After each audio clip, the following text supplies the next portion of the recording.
स्थानिक स्वराज्य संस्थांच्या निवडणुकांचा बिगुल वाजला असून राजकीय नेते देखील आतापासूनच तयारीला लागले आहे।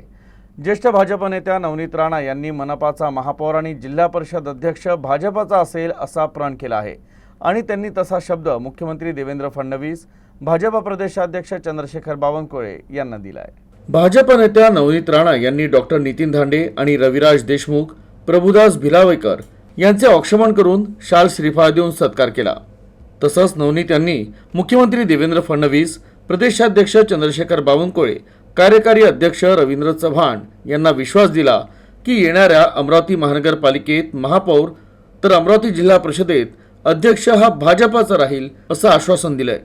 त्यामुळे अमरावती शहर आणि अमरावती जिल्ह्यात भाजप क्रमांक 1 वर आणण्याकरता अहोरात्र मेहनत घेऊन भाजपचा झेंडा मनपा आणि जिल्हा परिषदेवर फडकवावा असं आवाहन नवनीत यांनी भाजप कार्यकर्त्यांना आणि पदाधिकाऱ्यांना केलं आहे। आणि आगामी निवडणुकांच्या अनुषंगानं नवनीत राणा या सक्रिय झाल्याचं चित्र यावेळी दिसून आलं।